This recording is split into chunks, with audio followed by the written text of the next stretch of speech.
Good morning, नमस्कार, जय जिजाऊ, जय शिवराय. मी सध्या प्रवासामध्ये आहे आणि रेंज गेल्यामुळे आपलं लाईव्ह थोडं डिस्कनेक्ट करावं लागलं. मी पुन्हा एकदा आपल्या सगळ्यांशी संवाद साधतो आहे.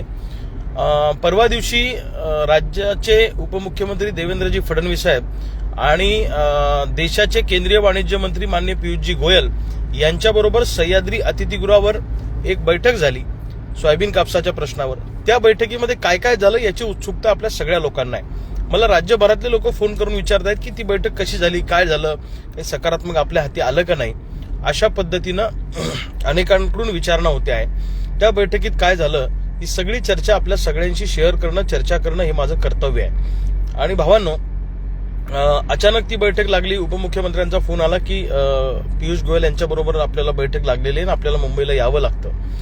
तर सह्याद्री अतिथीगृहावर तब्बल 1.5 तास या बैठकीमध्ये चर्चा झाली. केंद्र सरकारच्या वतीनं आपले देशाचे वाणिज्य मंत्री माननीय पियुषजी गोयल आणि राज्य सरकारच्या वतीनं उपमुख्यमंत्री माननीय देवेंद्रजी फडणवीस हे होते. शेतकऱ्यांच्या वतीनं मी होतो, आपले डॉक्टर ज्ञानेश्वर टाले होते, बुलढाण्याचे जिल्हाध्यक्ष. त्यानंतर 5-7 आपले लोक माझ्यासोबतचे माझे सहकारी त्या बैठकीला होते आणि त्या बैठकीमध्ये विस्तृत अशी चर्चा त्या ठिकाणी झाली. यामध्ये मी त्यांना सांगितलं की सोयाबीनचा प्रश्न आणि कापसाचा प्रश्न हा महाराष्ट्रातल्या शेतकऱ्यांचा अत्यंत जटिल प्रश्न आहे. यामध्ये प्रामुख्यानं पावसाचा खंड पडल्यामुळे सोयाबीनचं उत्पादन कमी झालं, पावसाचा खंड पडल्यामुळे कापसाचं उत्पादन नाहीच्या बरोबरीत झालं. यामध्ये आम्ही त्यांना सांगितलं की सोयाबीनचा दाणा सुद्धा यावर्षी बारीक झालेला आहे आणि उत्पादनामध्ये प्रचंड घट आलेली आहे. यामध्ये प्रामुख्यानं एका एकरामध्ये सोयाबीन हे 1, 2, 3, 4, 5 अशा पद्धतीनं क्विंटलला झालं. 4 क्विंटल जर का सरासरी आपण ॲव्हरेज पकडलं आणि 4.5चा भाव पकडला तर एका एकरामध्ये सर्वसाधारणपणे 18,000 रुपये ते सोयाबीन विकल्यावर येतात आणि त्या एका एकराला खर्च लागलेला आहे 36,000 रुपये. हे मी सगळ्या शेतकऱ्यांशी बोलून खर्च काढलेला आहे. म्हणजे 36,000 खर्च आणि उत्पन्न 18,000, जे लावले 36 आणले 18. कापसाची पण तीच परिस्थिती आहे. एका एकराचा कापसाचा खर्च हा 40,000 रुपये आहे आणि बागायतदार शेतकऱ्याला जवळपास सरासरी 5 क्विंटल कापूस होतो. 7,000चा भाव पकडा, 7-5 35, म्हणजे लावले 40 आणले 35. आणि त्यांना आम्ही सांगितलं की कोरडवाहू शेतकऱ्यांचा तर कापूसच घरात आलेला नाहीये. हे सगळं ऐकून वाणिज्य मंत्री थोडे अवाक झाले की एवढी वाईट परिस्थिती ग्राउंड लेवलला आहे का. आम्ही सांगितलं की याच्यापेक्षाही वाईट परिस्थिती आहे. आणि मग ते म्हणले सोयाबीन कापसाची दरवाढी करता काय केलं पाहिजे. तर मग त्यांना आम्ही काही उपाययोजना सुचवल्या, केंद्र सरकारने काय केलं पाहिजे. त्यांना आम्ही सांगितलं की या देशामध्ये 100 लाख मेट्रिक टन सोयाबीनचं उत्पादन होईल. त्यामधलं 40% उत्पादन हे महाराष्ट्राचं आहे आणि 50% उत्पादन हे मध्य प्रदेशचं आहे आणि 10% उत्पादन हे इतर राज्यांचं आहे. तर 100 लाख मेट्रिक टन सोयाबीन जेव्हा आपण क्रश करू तेव्हा त्याच्यातनं 18% तेल बाजूला जाईल आणि सर्वसाधारणपणे 82% डीओसी निघेल, म्हणजे सोयाबीन निघेल. आपल्या देशाचं सोयाबीनचं कन्झम्पशन फिशरी आणि पोल्ट्रीसाठीचं 60 ते 65 लाख मेट्रिक टन आहे. उरलेली डीओसी तुम्ही तातडीनं निर्यात करा, कारण आपल्या सोयाबीनला परदेशामध्ये प्रचंड मागणी आहे. कारण ही आपली सोयाबीन ही नॉन जीएम आहे असं आम्ही त्यांना सांगितलं आणि ती फॅक्ट आहे. तर दुसरी मागणी आपण अशी केली की सोयाबीन निर्यातीचा विषय सांगितला. तेलावरचं आयात शुल्क 0 केलेलं हे 30% करा, हे पण आपण त्यांना सांगितलं. आणि त्यानंतर जीएसटी जो सोयाबीनवर लावलेला आहे तो रद्द करा अशी आपण मागणी केली. आणि परदेशातून सोयाबीन आम्ही आयात करणार नाही हे तुम्ही एकदा स्पष्ट करा, म्हणजे व्यापाऱ्यांमध्ये एक आत्मविश्वासाचं वातावरण सोयाबीन खरेदी करताना राहील, हे सुद्धा त्यांना सांगितलं. त्यानंतर कापसाच्या संदर्भामध्ये पण काही धोरणात्मक निर्णय घ्या, एक्सपोर्ट कापूस करा असं त्यांना आपण सांगितलं. आणि कापूसाच्या गाठी आयात करणार नाही हे एकदा स्पष्ट करा. या सगळ्या गोष्टी सांगितल्यानंतर वाणिज्य मंत्र्यांनी आम्हाला स्पष्ट सांगितलं की कापसाच्या संदर्भामध्ये इंटरनॅशनल मार्केटमध्ये कापूस हा पडलेला आहे आणि तामिळनाडू आणि त्या भागामध्ये जो आपला कापूस जातो तिथले जिनिंग बंद पडलेले आहेत. सीसीआयला लोक कापूस द्यायला तयार नाही असं ते म्हणाले. मी म्हटलं प्रायव्हेट मार्केटमध्ये जर 100-200 रुपये रेट जास्त असेल तर सीसीआयला लोक कापूस का देतील. अजून तर आपल्याकडे केंद्र पण चालू झाले नाही. त्यामुळे त्यांना आम्ही सांगितलं की एका क्विंटलचा उत्पादन खर्च कापसाचा हा 8-8.5 रुपये प्रत्यक्ष बांधावरचा आहे. त्यामुळे आम्हाला किमान 12,000 रुपये आम्ही दर म्हणतो, किमान 10च्या तरी पुढे कापूस आमचा सरकला पाहिजे. हे सुद्धा आम्ही त्यांना त्या ठिकाणी प्रामाणिकपणे सांगितलं. तर त्यांनी या बाबतीमध्ये असं आम्हाला सांगितलं की हा निर्णय मी एकटा घेऊ शकत नाही, याच्यासाठी माननीय पंतप्रधान नरेंद्रजी मोदी आणि राज्याचे गृह आणि सहकार मंत्री माननीय अमितजी शाह यांच्याशी आम्हाला चर्चा करावी लागेल. पण त्यांनी 3 गोष्टींमध्ये सकारात्मकता दाखवली. एक तर सोयाबीन आयात करणार नाही हे आम्ही स्पष्ट करतो. सोयाबीन निर्यात करण्यासाठी आम्ही सकारात्मक पावलं उचलतो आणि पाम तेलावरची ड्युटी कशी वाढवता येईल हे सुद्धा आम्ही सकारात्मक पद्धतीने करतो, हे त्यांनी अतिशय व्यवस्थितपणे आम्हाला सांगितलं. पण हा निर्णय घेताना आम्हाला देशाचे पंतप्रधान आणि गृह आणि सहकार मंत्री अमितजी शाह यांच्याबरोबर चर्चा करून हे सगळं करावं लागेल, हे सगळं त्यांनी सांगितलं. त्यामुळे 3 गोष्टी जर का सकारात्मक निर्णय त्यांनी म्हटल्याप्रमाणे त्यांनी केला तर सोयाबीनचा दर आपल्याला थोडाफार मिळू शकतो वाढून. पण आता ते काय करतात दिल्लीमध्ये जाऊन हे आता आपल्याला बघावं लागेल. दुसरं आम्ही असं मांडलं की कांद्याची निर्यात बंदी अचानक सरकारने लादल्यामुळं कांदा उत्पादक शेतकरी संकटात सापडलेला आहे आणि यामध्ये कांदा निर्यात बंदीची काही गरज नव्हती, कारण कांदा काही जीवनावश्यक वस्तू नाही, लक्षात घ्या. कांदा खाल्ला नाही म्हणून एखादा माणूस पाय खुरू मेला असं जगाच्या पाठीवर देशात उदाहरण नाहीये. त्यामुळे ठीक आहे ना, कांदा थोडा महाग झाला तर लोक कांद्याचा ज्यूस करून ठेवतील, कांद्याची काही प्रक्रिया करतील, ते घरात ठेवतील स्वस्ताच्या काळामध्ये. पण 4 पैसे शेतकऱ्यांच्या घरात आले म्हणून तुम्ही लगेच शेतकऱ्यांना मारायचं शहरी मतदार टिकवण्यासाठी, तर हे धोरण चुकीचं आहे असं आम्ही त्यांना स्पष्ट सांगितलं. पण तुम्हाला खरं सांगू का, सरकार विचार करताना काय करतं, शेतकऱ्यांची संख्या किती आहे. आता समजा उदाहरणार्थ महाराष्ट्रामध्ये 12 कोटी लोक आहेत असं आपण गृहीत धरू, त्यातले 2 कोटी शेतकरी पकडा. मग त्यांना निवडणुकीच्या दृष्टीने ग्राहक महत्वाचा वाटतो आणि आपलं दुर्दैव काय आहे की आपण शेतकरी एका ठिकाणी नाही, सगळ्यात मोठा प्रॉब्लेम आहे. त्यांना माहिती आहे विखुरले गेलेले आहेत, त्यामुळं याचा गैरफायदा सरकार वारंवार घेतं. कांद्याच्या निर्यात बंदी संदर्भामध्ये त्यांनी सांगितलं आम्ही वरिष्ठांशी बोलून काय सकारात्मक करता येईल ते करतो, परंतु त्या बाबतीतला काही ॲश्युरन्स त्यांनी आपल्याला त्या बैठकीमध्ये दिला नाही. म्हणजे हे तुम्हाला मी स्पष्ट सांगतो. उगीच आशेवर राहण्यात काही अर्थ नाही. दुसरं, इथेनॉल निर्मितीला जी त्यांनी बंदी घातली त्यामुळं आता दरावर सुद्धा उसाचा परिणाम होईल हे त्यांना आम्ही त्या ठिकाणी स्पष्ट सांगितलं. तर त्यांनी सांगितलं की नाही, देशामध्ये साखरेचं उत्पादन कमी आहे, साखर कारखानदार इथेनॉल आणि बाय प्रॉडक्टच्याच मागे लागलेले आहेत, साखर गरजेची आहे वगैरे वगैरे वगैरे. तर आम्ही त्यांना सांगितलं की याचा डायरेक्ट इनडायरेक्ट परिणाम हा सगळा आमच्या ऊस उत्पादकांवर होतो, तर त्याच्यामुळे हा निर्णय तुम्ही मागे घ्या. पण ते म्हणले हा निर्णय मागे घेण्यासंदर्भामध्ये आम्ही काही ॲश्युरन्स देऊ शकत नाही, परंतु आम्ही साखरेचा रेट मार्केटमध्ये कसा वाढवता येईल या दृष्टीनं प्रयत्न करतो की जेणेकरून जास्त किमतीत साखर कारखानदारांना 4 पैसे मिळतील आणि ते ऊस उत्पादकांना मिळतील असं त्यांनी आम्हाला स्पष्ट सांगितलं. दुसरं, मी उपमुख्यमंत्री महोदयांना सांगितलं की गारपिटीनं नुकसान झाल्यावर जसा तुम्ही सर्व्हे करता तसा हवामानातले बदल, ढगाळ वातावरण किंवा वातावरण खराब असलं त्या दिवशी हरभऱ्याचं आणि तुरीचं गव्हाचं सुद्धा मोठ्या प्रमाणात नुकसान झालेलं आहे, तर त्याचे सुद्धा पंचनामे तुम्ही केले पाहिजे आणि ते पंचनामे करून त्याची नुकसान भरपाई दिली पाहिजे अशा पद्धतीची विनंती त्यांना केली. तर ते त्यांनी मान्य केलं. विमा कंपन्यांनी सोयाबीनशिवाय इतर पिकांचा विमा यावर्षी दिलेला नाहीये, त्यांनी फसवलेला आहे. तर इतर पिकांचा सुद्धा विमा दिला पाहिजे अग्रिम रक्कम. त्यांनी आम्हाला सांगितलं की राज्यामध्ये जवळपास 2000 कोटी अग्रिम पीक विमा मंजूर झालेला आहे, त्यातले 1200 कोटी रुपये 20 लाख शेतकऱ्यांच्या खात्यावर गेले, उर्वरित रक्कम जायची बाकी आहे. मी त्यांना सांगितलं, मी ज्या जिल्ह्यातून येतो बुलढाणा जिल्ह्यातून, तिथे फक्त 18 कोटी रुपये अग्रिम पीक विमा मंजूर झाला. त्यामुळं ज्या ज्या जिल्ह्यांमध्ये पीक विम्याची रक्कम कमी आहे त्या त्या जिल्ह्यांमध्ये सरकारनं वेगळं स्पेशल पॅकेज द्यावं येलो मोझॅक आणि बोंडअळी आल्याच्या नुकसान भरपाईच्या व्यतिरिक्त. तर त्यांनी सांगितलं की आकडेवारी आम्ही जमा करतो, कोणत्या जिल्ह्यात किती मदत जाते आणि कुठे कमी मिळते याचा विचार करून मग त्या संदर्भात काय निर्णय घ्यायचा ते आपण बघू असंही त्यांनी सांगितलं. मी दूध उत्पादकांचाही प्रश्न त्या ठिकाणी खूप ताकदीने मांडला. वाणिज्य मंत्री होते, उपमुख्यमंत्री होते, दोघांनाही सांगितलं की शेतीला जोडधंदा हा दुधाचा आहे आणि दूध उत्पादक शेतकरी जर अडचणीत सापडला तर महाराष्ट्रातला दूध धंदा जर का कोलमडला तर मोठं अर्थचक्र ग्रामीण भागातलं त्या ठिकाणी उद्ध्वस्त होईल. तर उपमुख्यमंत्र्यांनी पण माझी बाजू वाणिज्य मंत्र्यांकडे लावून धरली. 34 रुपयाचा दर आता 23 रुपयापर्यंत येऊन ठेपलेला आहे. तर तातडीनं दूध भुकटीला निर्यात अनुदान द्या आणि दुधाला सुद्धा त्या ठिकाणी पैसे द्या, अनुदान द्या दूध उत्पादकांना थेट, अशी मागणी आपण केलेली आहे. त्यांनी सांगितलं की अधिवेशनामध्ये राज्य सरकार या संदर्भात निर्णय घेईल, केंद्र सरकार त्यात काही हस्तक्षेप करणार नाही, अशी भूमिका त्यांनी त्या ठिकाणी मांडली. आणि येलो मोझॅक, बोंडअळी, लाल्यामुळे जे काही नुकसान झालं, दुष्काळी अनुदान, तर हे अनुदान ताबडतोब द्या. तुम्ही 2 महिने म्हणले, आम्ही 1 महिन्यापर्यंत कर्टेल करून आलो, पण त्याच्याही आधी मिळालं तर लोकांना जरा फायदा होईल.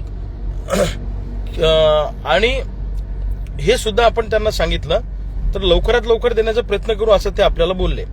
आणि दुसरं, कांदा निर्यात वाहतूक करणाऱ्या ज्या वाहनं आहेत, भाड्या संदर्भामध्ये कडक नियम करावेत, कारण अव्वाच्या सव्वा त्या ठिकाणी ते दर घेतात निर्यात वाहतूक करणारे वाहनं, त्याच्यावर निर्बंध असले पाहिजे, मनमानी करतात. हा एक विषय आपण मांडला. तर त्यांनी त्याच्या बाबतीत सकारात्मक प्रतिसाद दिला की आम्ही चर्चा करून तो पण एक निर्णय घेऊ. खाद्यतेलामध्ये पामतेल मिश्रित करू नका, ही पण मागणी आपण केली. आणि पामतेल हे काही खाण्यायोग्य तेल नाहीये, ते हॉटेलिंगमध्ये किंवा बेकरीमध्ये वापरलं जातं, तर त्याच्यात ते मिश्रित करू नका, ही एक मागणी आपण लावून धरली. आणि सोयाबीन कापसाच्या संदर्भाने केंद्रीय स्तरावर एक तज्ञांचा अभ्यासगट स्थापन करावा आणि वर्षातल्या 2 बैठका किमान या देश पातळीवर सोयाबीन कापूस उत्पादकांच्या बाबतीमध्ये झाल्या पाहिजे, अशी सुद्धा मागणी आपण केली. जेणेकरून सोयाबीनचं या वर्षी उत्पादन किती होईल, रेट काय राहील, हे सगळं अगोदर आपल्याला कळलं पाहिजे, जेणेकरून आपल्याला आयात निर्यातीच्या धोरणामध्ये बदल करता येतील. आता काय होतं की आम्ही बोंबललो तेव्हा त्यांना जाग येते, पण तोपर्यंत ते एक चकार शब्द कोणी बोलत नाही.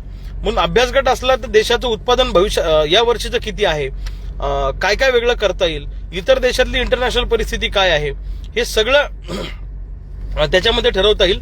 तर एक अभ्यासगट स्थापन करावा, वर्षातून 2दा त्याच्या बैठका घ्याव्यात, ही एक मागणी आपण केली. आणि वस्त्रोद्योग सध्या खूप अडचणीत आहे, कारण वस्त्रोद्योगाला सॉफ्ट लोन दिलं पाहिजे. जर वस्त्रोद्योगच बुडणार असतील तर कापसाची परिस्थिती प्रचंड वाईट होईल. म्हणून त्यांना आम्ही सांगितलं की टेक्स्टाईलवाले जी मंडळी आहे किंवा जिनिंगवाली मंडळी आहे, यांना तुम्ही सॉफ्ट लोन उपलब्ध करून द्या, हे सध्या अडचणीमध्ये सापडलेले आहेत. आणि दुसरं त्यांना असं सांगितलं की सोयाबीन कापसाच्या भावासंदर्भात निर्णय घ्यायला जर का तुम्हाला वेळ लागणार असेल, तर आम्ही जी मागणी करतोय खासगी बाजारामध्ये सोयाबीनला 9,000 आणि कापसाला किमान 12,500 असा दर स्थिर राहावा, तर याच्यातला भाव फरक तुम्ही आम्हाला द्या अनुदानाच्या रूपानं. एक तर भाव वाढून द्या, नाही तर तो भाव फरक आमच्या पदरात ताबडतोब टाका, कारण आम्ही जास्त वेळ थांबायला तयार नाही. तर हे सुद्धा आपण त्यांना सांगितलं.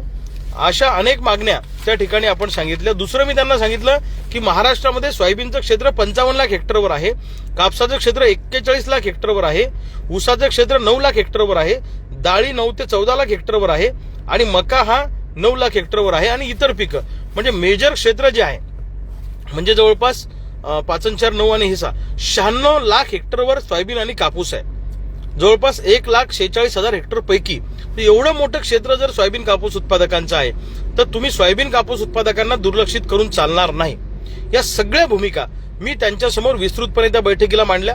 माझ्यासोबत 10 लोकांचं शिष्टमंडळ होतं, त्यांनी पण आपली आपली भूमिका, माझ्याकडून काही मुद्दे सुटले असतील तर छोटे छोटे मुद्दे त्यांनी पण त्या ठिकाणी उपस्थित केले.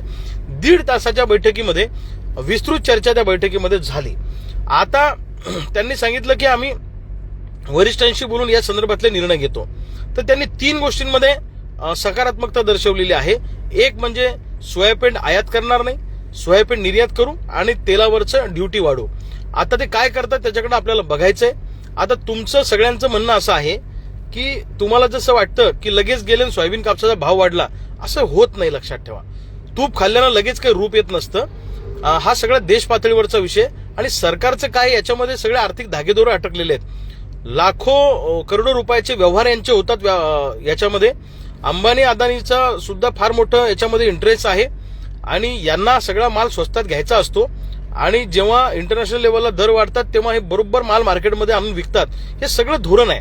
त्यामुळं आपलं शत्रूचं मैदान जे आहे ते दिल्ली आहे, लक्षात घ्या तुम्ही, काही भाववाढीच्या संदर्भामध्ये किंवा दरवाढीच्या अनुषंगानं. त्यामुळं त्यांना हलवणं हे जरा कठीण आहे, पण ते आपण हलवतोय. म्हणजे एक गोष्ट झाली, लोकांना काय वाटतं की लगेच रविकांत तुपकर बैठकीला गेलं म्हणजे दुसऱ्या दिवशी दरवाढ मिळेल. हे तुम्ही समजता तितका सोपा विषय नाहीये. आणि दुर्दैव आपलं असं आहे की हे विचार काय करतात, यांची परिस्थिती अशी आहे की देशातले ग्राहक किती आहे हे, म्हणजे मी तुम्हाला खरं खरं सांगू, देश पातळीवरचा विषय असा आहे की 14 कोटी शेतकरी विरुद्ध 140 कोटी ग्राहक असा हिशोब ते लावतात. आणि दुर्दैवानं तुम्ही आम्ही शेतकरी एकत्र नाहीये. लक्षात घ्या तुम्ही. जर आता सोयाबीन कापसाचं आंदोलन आपण पुकारलं तर महाराष्ट्रातले किती शेतकरी रस्त्यावर उतरले आम्हाला साथ द्यायला. घरी बसून तुम्ही आम्हाला फेसबुकला कमेंट करणार, घरी बस फोन करून आम्हाला विचारणार की काय झालं. अरे पण तुमची पण जबाबदारी ना रस्त्यावर उतरणं. एकटा रविकांत तुपकर किंवा रविकांत तुपकरचं सैन्य भांडून हा प्रश्न मिटत नाही. लक्षात ठेवा. त्याच्यासाठी मोठा दबावगट आपल्याला तयार करावा लागेल. मी सरकारला 15 डिसेंबर पर्यंत तुम्ही निर्णय घ्या म्हणून वारंवार सांगतो आहे. आणि 15 डिसेंबर पर्यंत जर का सरकारने निर्णय घेतला नाही तर पुन्हा एकदा महाराष्ट्रावर शेतकऱ्यांच्या आंदोलनाचं हत्यार आपल्याला उपसावं लागेल. आणि तुम्हाला सगळ्या शेतकरी बांधवांना आणि तरुण पोरांना सांगतो की सरकार काही इतकं बरं नाहीये. हे सरकार शेतकऱ्यांच्या विरोधातलं आहे. किमान आपल्या आंदोलनामुळे काय झालं मी तुम्हाला सांगतो. आपल्या आंदोलनामुळे सोयाबीन कापसाचा विषय अजेंड्यावर आला.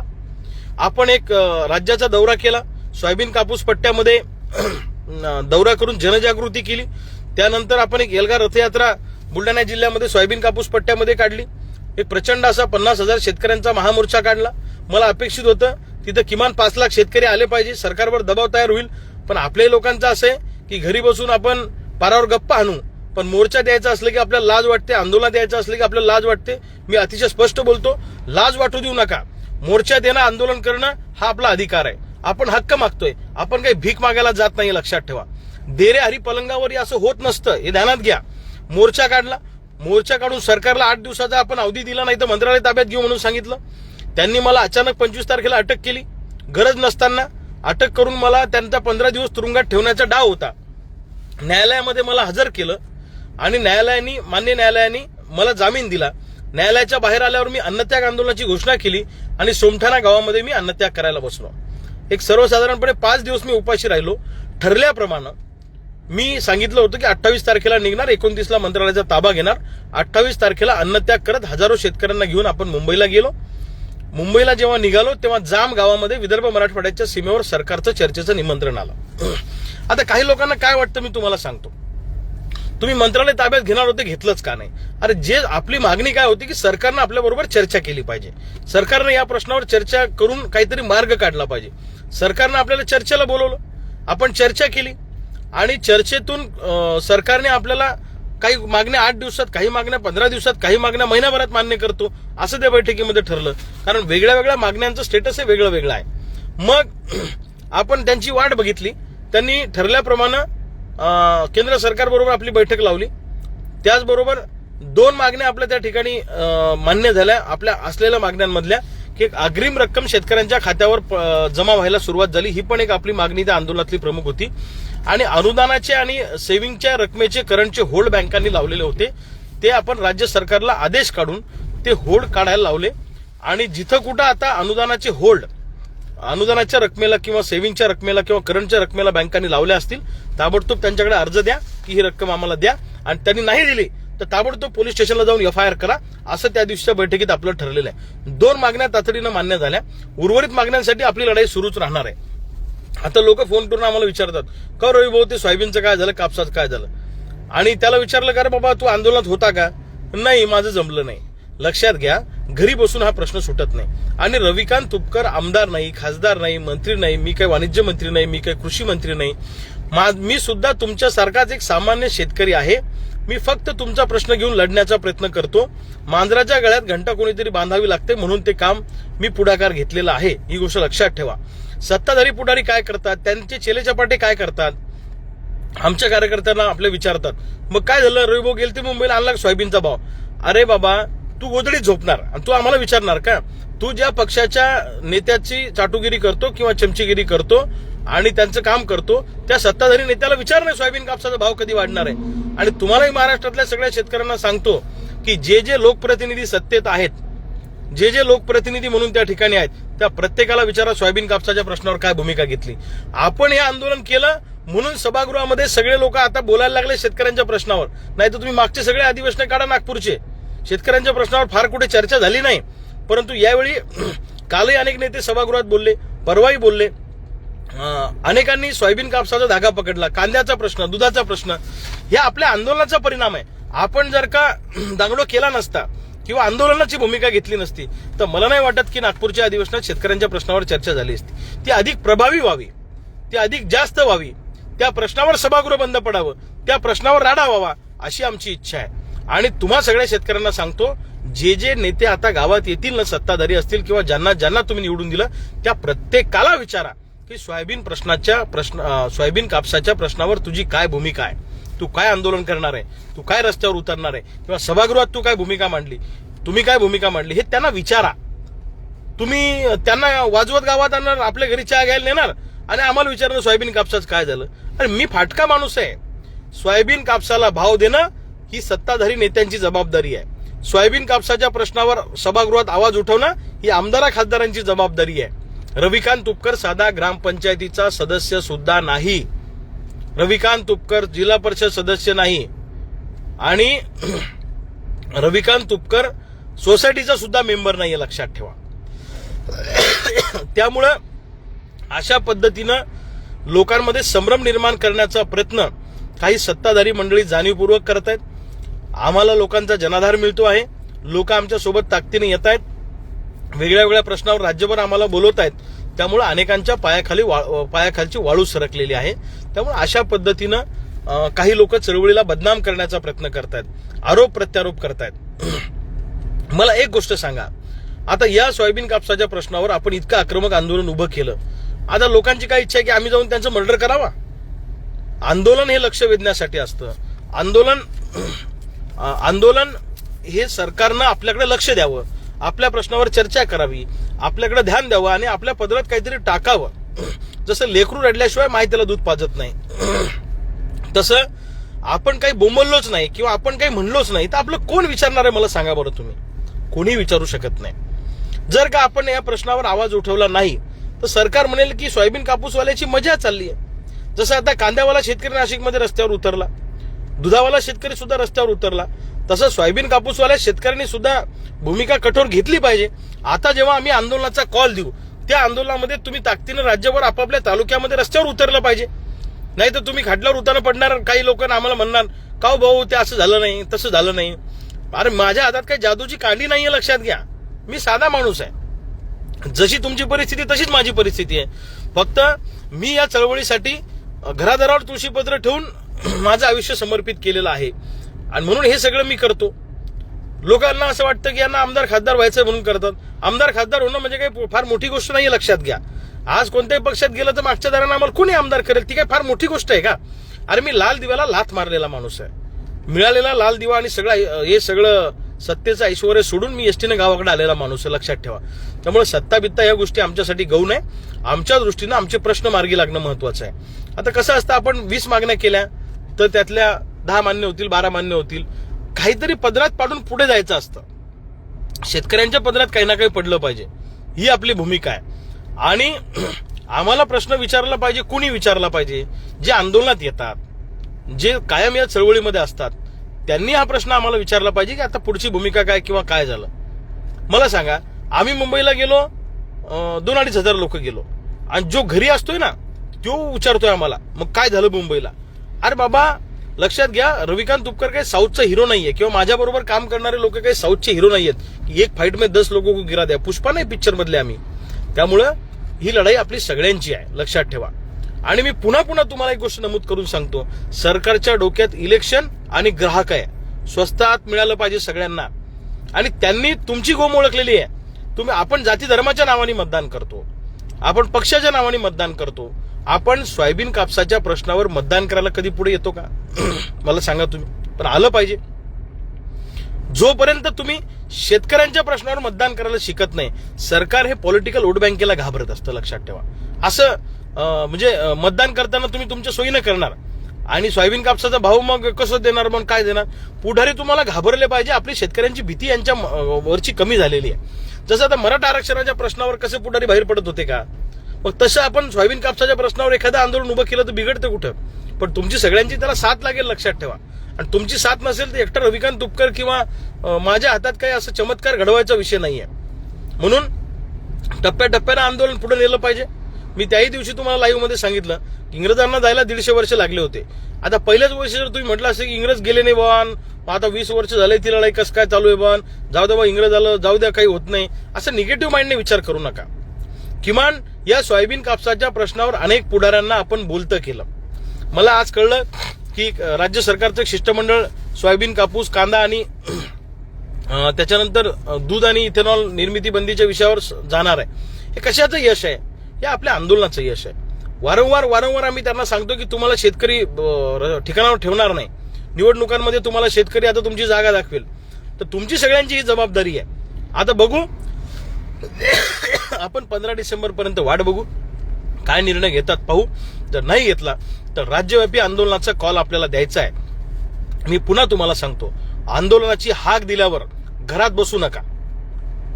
आंदोलनाची हाक दिल्यावर पारावर नुसत्या गप्पा आणत बसू नका. आंदोलनाची हाक दिल्यावर सगळ्या शेतकऱ्यांना, शेतकऱ्याच्या पोरांना माझी विनंती आहे, रस्त्यावर उतरा. आता सरकारकडे सगळं रिपोर्टिंग जात असतं की कोणत्या भागातला शेतकरी खवळलेला आहे, कोणत्या भागातले लोक रस्त्यावर उतरले, हे त्यांना सगळं माहीत असतं, लक्षात ठेवा. त्यामुळं मोठ्या संख्येने आपण रस्त्यावर उतरलं पाहिजे. आता काय झालं, काही लोक तुम्हाला काही बातम्या देतात. काही कोणी म्हणतं रविकांत तुपकर मॅनेज झाले. अरे मॅनेज व्हायला काय तिथं काही सत्तेची पदं मिळणार आहेत का? लक्षात ठेवा, लढाई जारी राहणार आहे, लढाई सुरूच राहणार आहे. काही युट्यूब चॅनलवाले आमची भाषणं युट्यूबला टाकून किंवा रविकांत तुपकरचं नाव वापरून लोकांमध्ये संभ्रम निर्माण करण्याचा प्रयत्न करतात. यामध्ये ते सांगतात, काळजी करू नका, सोयाबीनला 12,500 मिळणार, कापसाला 10,000 मिळणार आणि रविकांत तुपकर मिळून देणार. विनाकारण शेतकऱ्यांमध्ये संभ्रम पसरवण्याचं काम युट्यूबवाल्यांनी करू नये, अशी माझी तुम्हाला विनंती आहे. तुम्ही जर का असं काही करत असाल तर मी त्या युट्यूबवाल्यांवर कारवाया करीन. म्हणजे तुमचे व्ह्यूअर्स, सगळेच नाही पण काही युट्यूबवाले करतात, तुमचे व्ह्यूअर्स वाढण्यासाठी तुम्ही आमच्या नावाचा गैरवापर करून लोकांना चुकीच्या गोष्टी सांगू नका. मी पुन्हा सांगतो, सोयाबीन कापसाला भाव मागणं हे माझं काम आहे, लढाई करणं हे माझं काम आहे. त्याला यश मिळणं किंवा त्याला सोयाबीन कापूस उत्पादकांना दिलासा देणं, कांदा उत्पादकांना दिलासा देणं, दूध उत्पादकांना दिलासा देणं हे सरकारचं काम आहे. आमचं काम फक्त भांडणं आहे. एखाद्या आंदोलनामध्ये 100% यश मिळतं, एखाद्या आंदोलनात 50% मिळतं, एखाद्या आंदोलनात 25% मिळतं, एखाद्या आंदोलनात मिळत नाही, एखाद्या आंदोलनात जास्त मिळतं. ह्या दीर्घकालीन लढा आहे. पुन्हा सांगतो, हा लढा काही असा शॉर्ट टर्म वाला लढा नाहीये, लक्षात घ्या. त्यामुळं विनाकारण काही युट्यूब चॅनलवाले काहीतरी पट्टी लावतात वरच्या लेवलला आणि तुमचे सगळ्यांचे व्ह्यू त्यांना मिळावेत म्हणून संभ्रम निर्माण करतायत. या अशा चुकीच्या पद्धतीनं जे युट्यूब चॅनलवाले पसरवत असतील त्यांना माझी विनंती आहे की असं करू नका. विनाकारण आम्हाला तुमच्यावर कायदेशीर कारवाई करावी लागेल. आमची मागणी आहे असं सांगा ना. तुम्ही मिळणार असं का सांगता किंवा हा मिळाला असं का सांगता? विनाकारण काही बोलू नका. आता कोणीतरी मला विचारलं या लाईव्ह मध्ये की 1 रुपया सुद्धा आम्हाला मिळाला नाही. अरे तुम्हाला मिळालं नसेल पण बाकी लोकांना अग्रिमची रक्कम आता जवळपास 1200 कोटी शेतकऱ्यांच्या खात्यामध्ये आलेली आहे. अजून मिळेल ना, असं टप्प्याटप्प्यानं होईल ना. तुम्ही असं एकदमच म्हणलं की आजच्या आजच व्हायला पाहिजे तर असं होत नाही, लक्षात घ्या. आता अग्रिमची रक्कम ते इलेक्शनच्या तोंडावर त्यांनी टाकली असती, अग्रिम आणि फायनल. परंतु आपण लावून धरल्यामुळे किमान अग्रिमची रक्कम काहीतरी रिलीज झालेली आहे.